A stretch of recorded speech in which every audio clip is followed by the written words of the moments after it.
മൂന്നാം മന്ത്രിസഭയിലെ മന്ത്രിമാർ ഇന്ന് ചുമതലയേൽക്കും. രാവിലെ 11 മണിക്ക് മന്ത്രിമാർ ചുമതലയേൽക്കും. കേരളത്തിൽ നിന്നുള്ള മന്ത്രിമാരായ സുരേഷ് ഗോപിയും ജോർജ് കുര്യനും ഇന്ന് ഓഫീസിലെത്തും എന്നുള്ളതാണ് ഏറ്റവും പ്രധാനപ്പെട്ട വിവരം. സുരേഷ് ഗോപിക്ക് പെട്രോളിയം അടക്കമുള്ള പ്രധാന വകുപ്പുകളുടെ ചുമതലയുണ്ട്. ജോർജ് കുര്യന് ഫിഷറീസ് അടക്കമുള്ള വകുപ്പുകൾ, കേരളത്തിന് പ്രയോജനം ചെയ്യാവുന്ന വകുപ്പുകൾ തന്നെയാണ് ഇത് എന്നാണ് പൊതുവെയുള്ള വിലയിരുത്തൽ. രാഗേഷ് ചേരുന്നു. രാഗേഷ്, പ്രധാന വകുപ്പുകളെല്ലാം BJPക്കൊപ്പമാണ്, BJPയാണ് കൈവശം വച്ചിരിക്കുന്നതെന്നാണ് ഏറ്റവും പ്രധാനപ്പെട്ട വിവരം. പക്ഷേ ഘടകകക്ഷികളുടെ ചില അസ്വാരസ്യങ്ങൾ നിലനിൽക്കുന്നുമുണ്ട്. എന്തൊക്കെയാണ് സുപ്രധാനമായ വിവരങ്ങൾ? രഞ്ജിത്ത്, ഇന്നലെ വൈകിട്ടാണ് മന്ത്രിമാരുടെ വകുപ്പുകൾ സംബന്ധിച്ച ഔദ്യോഗിക പ്രഖ്യാപനമുണ്ടായത്. സാധാരണഗതിയിൽ ക്യാബിനറ്റ് യോഗത്തിന് മുമ്പ് തന്നെ ഇത്തരത്തിൽ വകുപ്പുകൾ തീരുമാനമാകാറുണ്ട്. പക്ഷേ ഇന്നലെ ഏറെ വൈകിയാണ് വകുപ്പുകൾ ഔദ്യോഗികമായി പ്രഖ്യാപിച്ചത്. ഏതായാലും പ്രധാനപ്പെട്ട വകുപ്പുകൾ BJP തന്നെ കൈവശം വെക്കുന്നു എന്ന് മാത്രമല്ല, കഴിഞ്ഞ സർക്കാരിനെ താരതമ്യം ചെയ്യുമ്പോൾ ഏതായാലും 10-ലധികം മന്ത്രിമാർ പഴയ വകുപ്പുകൾ തന്നെ മടങ്ങിയെത്തുന്നു എന്ന പ്രത്യേകത കൂടിയുണ്ട്. അതായത് പുതുമുഖങ്ങൾ വരുമ്പോൾ പോലും പ്രധാനപ്പെട്ട മന്ത്രിമാരുടെ വകുപ്പുകളിലൊന്നും തന്നെ മാറ്റമില്ല. അമിത്ഷാ ആഭ്യന്തരമന്ത്രിയായി തന്നെ തുടരും. കഴിഞ്ഞ സർക്കാരിന്റെ കാലത്ത് രൂപീകരിച്ച സഹകരണ വകുപ്പും അമിത്ഷായ്ക്ക് തന്നെയാണ്.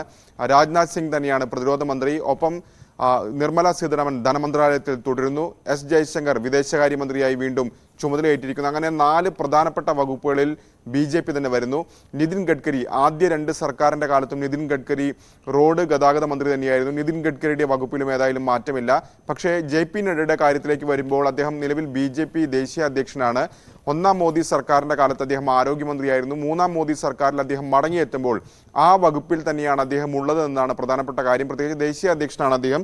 പക്ഷേ ആരോഗ്യ മന്ത്രാലയം തന്നെയാണ് JP നഡ്ഡയ്ക്ക് നൽകിയിട്ടുള്ളത്. മറ്റ് പ്രധാനമായി ഉള്ളത് ഒന്ന്, ശിവരാജ് സിംഗ് ചൗഹാൻ മന്ത്രിസഭയിൽ ഒരു പ്രധാനപ്പെട്ട പദവിയിലേക്ക് വന്നു എന്നുള്ളതാണ്. മധ്യപ്രദേശ് മുൻ മുഖ്യമന്ത്രിയാണ് അദ്ദേഹം. ശിവരാജ് സിംഗ് ചൗഹാനെ കൃഷി വകുപ്പും ഒപ്പം തന്നെ ഗ്രാമവികസന മന്ത്രാലയം കൂടി നൽകിയിരിക്കുന്നു. അങ്ങനെ ഒരു പ്രധാനപ്പെട്ട പദവിയിലേക്ക് അദ്ദേഹത്തെ കൊണ്ടുവരുന്നു എന്ന പ്രത്യേകത കൂടിയുണ്ട്. മറ്റൊന്ന്, റെയിൽവേ മന്ത്രാലയത്തിൽ അത് അശ്വിനി വൈഷ്ണവ് തന്നെ തുടരുകയാണ്. കഴിഞ്ഞ സർക്കാരിൻ്റെ കാലത്താണ് വന്ദേ ഭാരത് അടക്കമുള്ള പുതിയ ട്രെയിനുകളൊക്കെ കൊണ്ടുവന്നത്. ഒപ്പം അദ്ദേഹത്തിന് പ്രധാനപ്പെട്ട ഒരു വകുപ്പായ IB മിനിസ്ട്രി കൂടി നൽകിയിരിക്കുന്നു. അനുരാഗ് ഠാക്കൂർ കഴിഞ്ഞ തവണ കൈകാര്യം ചെയ്തു പോകുന്ന വകുപ്പാണ് വാർത്താ വിതരണ പ്രക്ഷേപണ മന്ത്രാലയം. അതിൻ്റെ ചുമതല കൂടി അശ്വിനി വൈഷ്ണവിലേക്ക് വരുമ്പോൾ പ്രധാനപ്പെട്ട 2 വകുപ്പുകൾ അശ്വിനി വൈഷ്ണവ് കൈകാര്യം ചെയ്യുന്നു എന്ന പ്രത്യേകത കൂടിയുണ്ട്. മനോഹർലാൽ ഖട്ടറിനാണ് നഗരവികസനം ഒപ്പം തന്നെ മിനിസ്ട്രി ഓഫ് ഹൗസിംഗ് എന്റെയും ചുമതല നൽകിയിരിക്കുന്നത്. ഇതിന് പുറമെ പീയൂഷ് ഗോയൽ കഴിഞ്ഞ സർക്കാരിന്റെ കാലത്ത് വാണിജ്യ മന്ത്രാലയത്തിന്റെ ചുമതലയായിരുന്നു. ഇത്തവണയും അത് ആവർത്തിക്കുന്നു. ധർമ്മേന്ദ്ര പ്രധാൻ കഴിഞ്ഞ സർക്കാരിന്റെ അവസാനത്തെ കാലത്ത് വിദ്യാഭ്യാസ വകുപ്പിന്റെ ചുമതല അദ്ദേഹത്തിന് നൽകിയിരുന്നു. ഇത്തവണയും അദ്ദേഹം തന്നെയാണ് മന്ത്രി. അങ്ങനെ പ്രധാനപ്പെട്ട പദവികളിലൊക്കെ തന്നെ BJP തന്നെ നിലനിർത്തുന്നു. മാത്രവുമല്ല 10-ലധികം മന്ത്രിമാരുടെയെങ്കിലും വകുപ്പുകളിൽ മാറ്റമില്ല എന്നതാണ് ഏറ്റവും പ്രധാനപ്പെട്ട കാര്യം. രഞ്ജിത്ത്, നമുക്കറിയാം ആദ്യഘട്ടത്തിലൊക്കെ അല്പമൊന്ന് ഇതുമായി ബന്ധപ്പെട്ട ചില ആശങ്കകൾ. കാരണം നമുക്കറിയാം സഖ്യകക്ഷി സർക്കാരാണ്, BJPക്ക് കേവല ഭൂരിപക്ഷമില്ലാത്ത ഒരു മന്ത്രിസഭയാണ്. ആ സ്ഥിതിക്ക് കൂടുതൽ വകുപ്പുകൾ ചോദിച്ച പശ്ചാത്തലം ഇപ്പോൾ കൃഷി മന്ത്രാലയമൊക്കെ JDS ചോദിച്ചിരുന്നു. പ്രധാനപ്പെട്ട വകുപ്പുകൾ വേണമെന്ന ആവശ്യം TDPയും JDUവും മറ്റും ഉന്നയിച്ചിരുന്നു. പക്ഷെ അത്ഭുതകരമായ കാര്യം, പ്രധാനപ്പെട്ട വകുപ്പുകളിലൊന്നും മാറ്റമുണ്ടാകുന്നില്ല. BJP തന്നെ അപ്രമാദിത്വം പുലർത്തുന്നു എന്നുള്ളതാണ്. അതെങ്ങനെ സംഭവിച്ചു എന്നുള്ളതാണ്.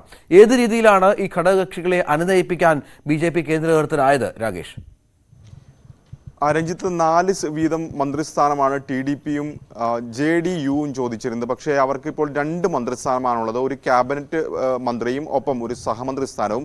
അതിൽ തന്നെ TDPയുടെ ക്യാബിനറ്റ് പദവി നോക്കുകയാണെങ്കിൽ വ്യോമയാന മന്ത്രാലയമാണ് TDPക്ക് ലഭിച്ചത്. ഇപ്പോൾ വ്യോമയാന മന്ത്രാലയം എയർ ഇന്ത്യ പോലും സ്വകാര്യവൽക്കരിക്കപ്പെട്ട് കഴിഞ്ഞു, ടാറ്റയുടെ കൈവശമാണുള്ളത്.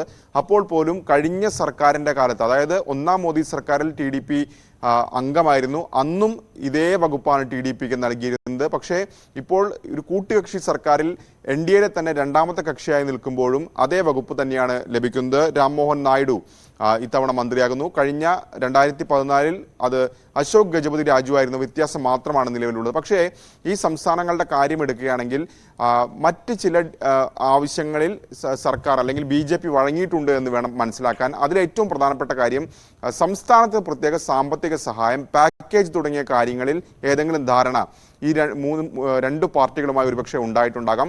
അത് തന്നെയായിരിക്കാം ഇപ്പോൾ ഈ വിട്ടുവീഴ്ചയ്ക്ക് ഉണ്ടായിട്ടുള്ള, അല്ലെങ്കിൽ മന്ത്രിസ്ഥാനത്തിൽ വിട്ടുവീഴ്ച ചെയ്യാനുള്ള പ്രധാനപ്പെട്ട കാര്യവും അത് തന്നെയാണ് എന്നാണ് മനസ്സിലാക്കുന്നത്. JDUവിൻ്റെ കാര്യത്തിലേക്ക് വരുമ്പോഴും JDU ആവശ്യപ്പെട്ട വകുപ്പുകൾ കിട്ടിയിട്ടില്ല എന്ന് തന്നെയാണ് മനസ്സിലാക്കുന്നത്. കാരണം JDU നേരത്തെ ഉന്നയിച്ചിരുന്ന പ്രധാനപ്പെട്ട വകുപ്പ് ഒന്ന് റെയിൽ മന്ത്രാലയമായിരുന്നു. റെയിൽ മന്ത്രാലയം ഏതായാലും JDUവിന് നൽകിയിട്ടില്ല.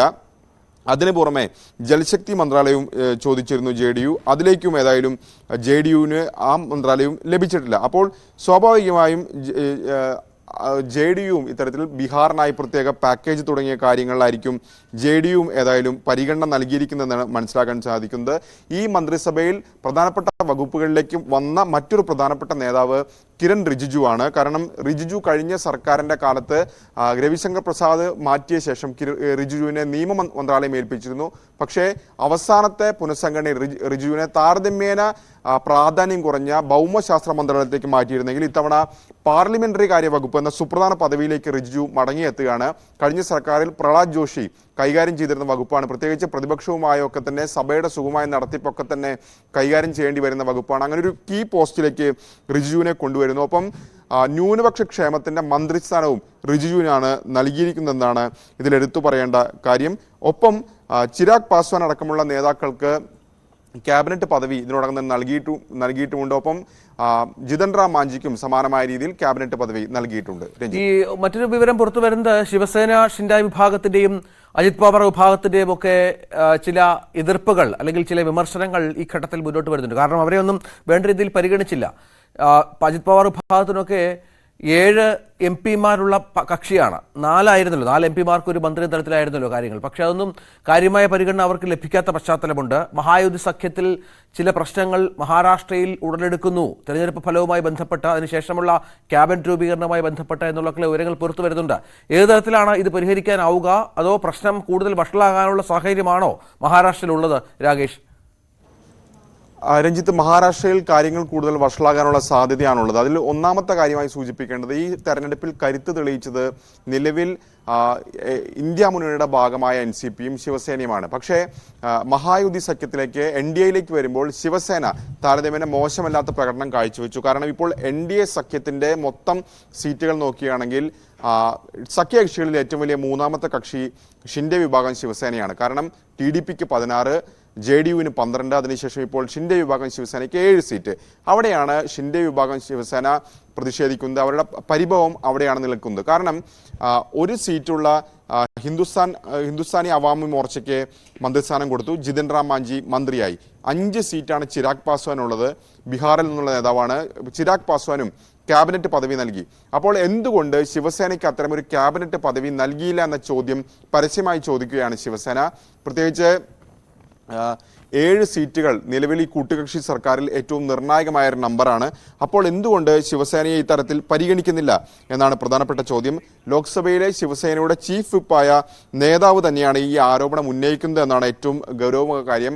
ശ്രീരംഗ് ബർണെ അദ്ദേഹമാണ് ഈ ചോദ്യം ഉന്നയിക്കുന്നത്. മാത്രവുമല്ല, അനീതി നടന്നു, ശിവസേനയോട് അനീതി കാട്ടിയെന്ന പരാമർശവും അദ്ദേഹത്തിൻ്റെ ഭാഗത്തുനിന്ന് ഉണ്ടായിരിക്കുന്നു എന്നാണ് പ്രധാനപ്പെട്ട കാര്യം. പ്രത്യേകിച്ച് അവിടെ തെരഞ്ഞെടുപ്പിലേക്ക് പോവുകയാണ്.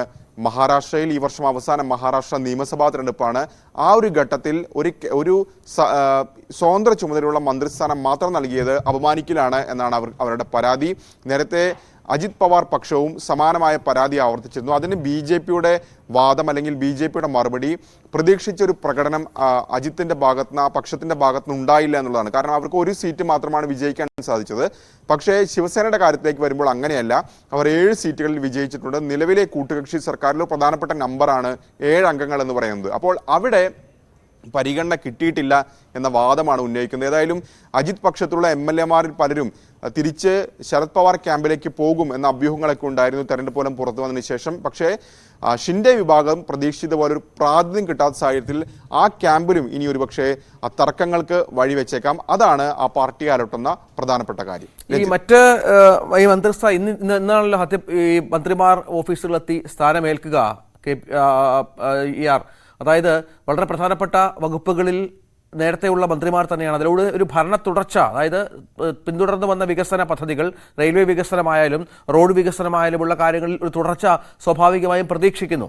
കാര്യമായ മാറ്റമില്ലാതിരിക്കുന്ന പശ്ചാത്തലത്തിൽ മറ്റു കാര്യങ്ങൾ, ഇന്നലെയാണെങ്കിൽ പ്രധാനമന്ത്രി കർഷകരുമായി ബന്ധപ്പെട്ട ബില്ലുകൾ ഒപ്പിട്ട പശ്ചാത്തലമുണ്ടായിരുന്നു. ഒപ്പം വീടുകൾ കൂടുതലായി നിർമ്മിക്കാൻ 20 കോടിയോളം വീടുകൾ രാജ്യത്ത് നിർമ്മിക്കാനുള്ള ശ്രമങ്ങൾ. അപ്പോൾ ജനപ്രിയ പദ്ധതികൾ, ജനക്ഷേമ പദ്ധതികൾ തുടരും എന്നല്ലേ അർത്ഥം? തീർച്ചയായും അങ്ങനെ വേണം കരുതാൻ. കാരണം മാത്രവുമല്ല, ഇന്നലെ കിസാൻ നിധിയിലാണ് പ്രധാനമന്ത്രി ആദ്യം ഒപ്പുവെച്ചത്. 17ാം ഗഡു, അതിന്റെ 17ാം ഗഡുവിന്റെ ആണ് ആദ്യം ഒപ്പുവെച്ചത്.